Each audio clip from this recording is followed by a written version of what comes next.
हरे कृष्णा बंधु। हरे कृष्णा बंधु।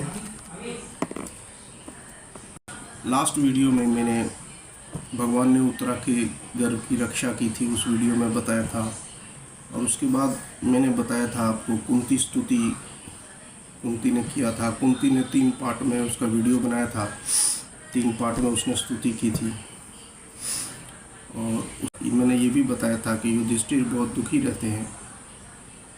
कृष्ण भगवान खुद नहीं स्वयं बोलते हैं, बाहर से तो उसको मनाते हैं, बट अंदर से नहीं चाहते कि वो माने। वो चाहते हैं कि भीष्म पितामह ही उसको उपदेश दे, समझाए, धर्म का ज्ञान हो। इसलिए एक दिन कृष्ण भगवान आए और युधिष्ठिर को बोले कि तो तुम उसके पास जाओ, पितामह के पास, और धर्म ज्ञान, राज ज्ञान, स्त्री ज्ञान, हर तरह के ज्ञान की शिक्षा लो जाके उससे। तुम पितामह के पास जाओगे तो तुम्हारा शोक समाप्त हो जाएगा। उनको ये सुझाव बहुत अच्छा लगा और सभी भाइयों ने मिलकर रथ पर सवार होकर पितामह के पास मिलने के लिए निकले। ये बात सभी को पता लग गया और दूर दूर से सभी ऋषि मुनि जैसे अत्रि, विश्वामित्र, वेद व्यास, उसके बाद सुखदेव, परशुराम, अत्रि, गौतम, चमन, वशिष्ठ, शातवन ऋषि मुनि इकट्ठे हो गए। वहाँ पर हजारों ऋषि मुनि की जमात लग गई। परशुराम ने भी दुश्मनी को छोड़कर भीष्म के मुख से उपदेश सुने, भागवत के उपदेश सुनने के लिए उन शिष्यों के साथ उपस्थित हुए। जबकि आपको पता है पूर्व में परशुराम और भीष्म पितामह का आपस में युद्ध हुआ था।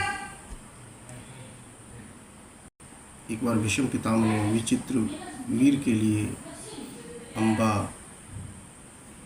अम्बी और अम्बालिका का हरण करके लेके आए, विचित्र वीर से विवाह करने के लिए। और जो जब लेके आए तो उसमें से जो अम्बा थी वो शालभ्य नरेश से प्रेम करती थी।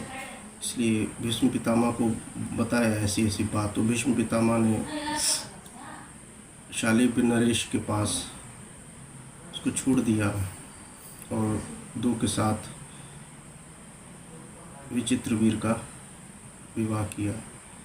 उधर जब अम्बा शालिब नरेश के पास पहुंची तो शालिब नरेश ने भी उसके साथ विवाह करने से इनकार कर दिया, क्योंकि उसने बोला मैं तुमको स्वीकार नहीं कर सकता, क्योंकि तुम्हारा अपहरण हुआ है, इसलिए मैं तुम्हें अपहरण। जब विचित्र वीर ने उसको स्वीकारा नहीं, अपनाया नहीं, तो दुखी होके पुनः भीष्म के पास आई और भीष्म को बोली अब तुम मेरे साथ विवाह करो।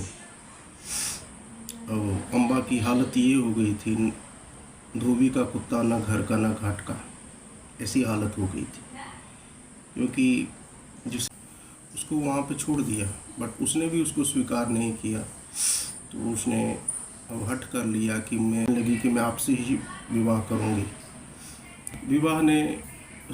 भीष्म पितामह इनकार करने लगा, मैं विवाह नहीं कर सकता।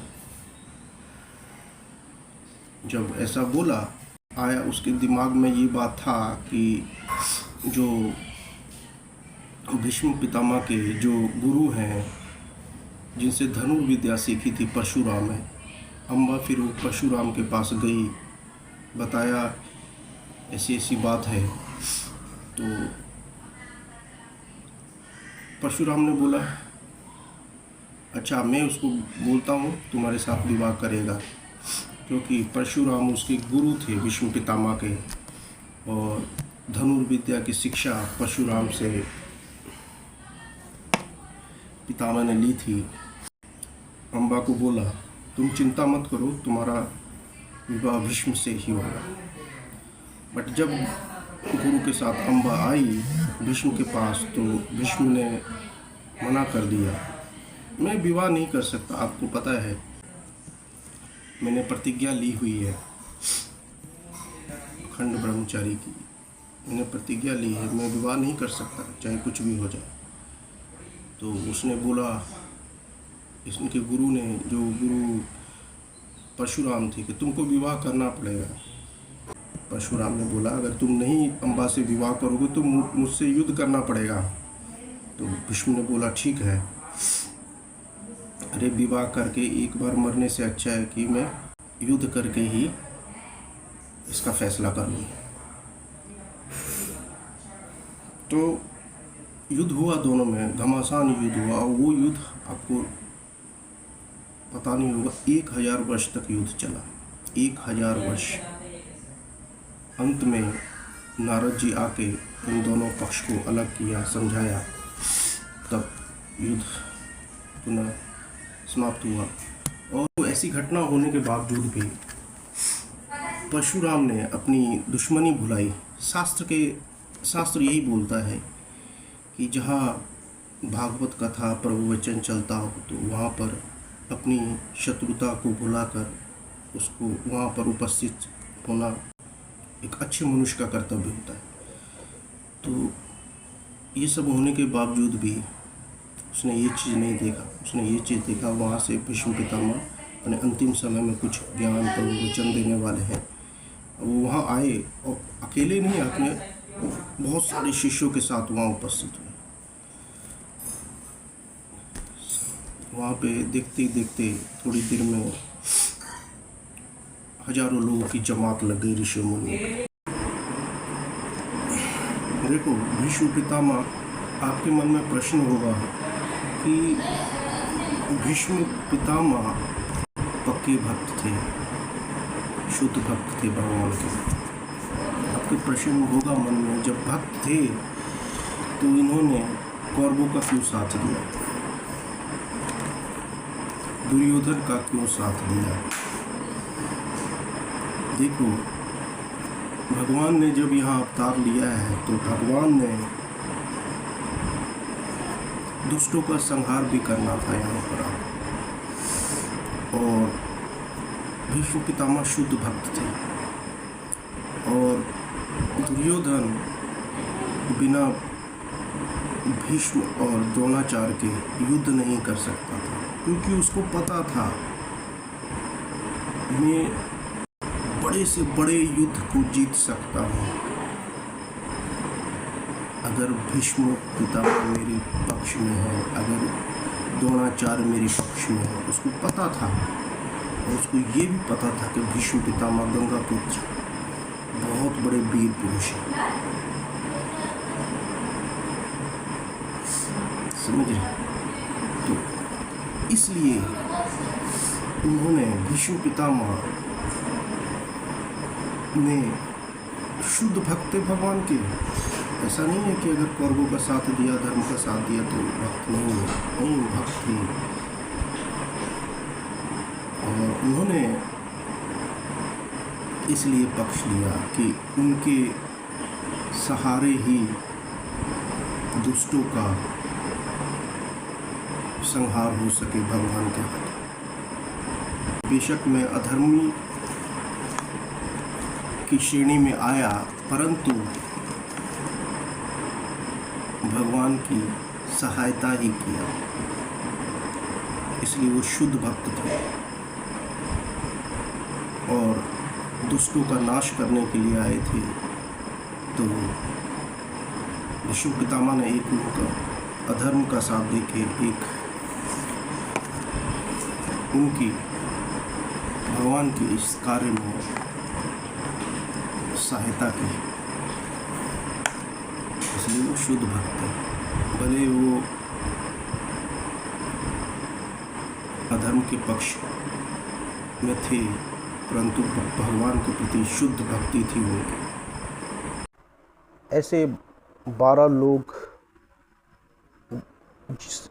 जानते थे कृष्ण भगवान है, और कोई नहीं जानता था।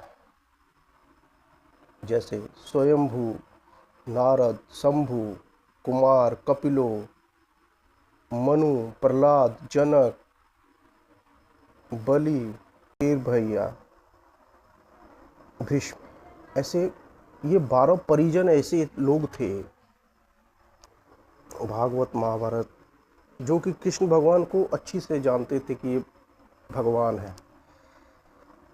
इस 12 लोगों में भीष्म भी थे जो जानते थे पूर्ण रूप से, जबकि कोई नहीं जानता था कृष्ण को। कुंती ने भी तब जाना जब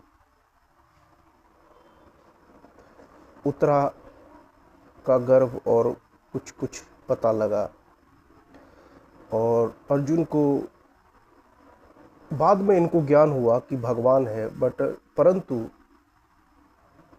भीष्म शुरू से ही जानता था।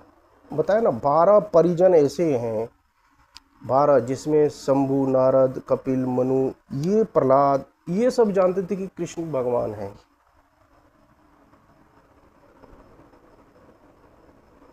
जिसमें भीष्म का भी नाम आता है। ठीक है, तो वो उनके परम भक्त थे कृष्ण के। जैसे ही दूर से देखा भीष्म को जिस सैया पे लेटे हुए पांडव सभी दौड़ कर आए, उनके नज़दीक जाके बैठ गए, और भीष्म पितामह ने सट के बैठ गए सभी पांडव भीष्म पितामह के, और हजारों की तादाद में ऋषि मुनि सब इकट्ठे हो गए भीष्म पितामह का उपदेश, ज्ञान, धर्म, भागवत सुनने के लिए। और जब पांडव ने देखा अपने पितामह को ऐसे चीज सैया पर लेटे हुए, उनकी आंखों में आंसू आ गया। और भीष्म पितामह ने भी जब देखा अपने पांडवों को, युधिष्ठिर को, शोक में, वो गंगा पुत्र वीर पुरुष जो आज तक कभी भी उसकी आंखों में आंसू नहीं आया था, वीर पुरुष था, पहली बार उसकी आंखों में पांडवों को देखकर आंसुओं की धारा बहने लगी। पहले कभी नहीं उस वीर पुरुष की आंखों से आंसुओं की धारा बही थी। चिंतित देखा तो बोला, अहो कष्टम अहो न्यायम यत्र युं धर्मनंदना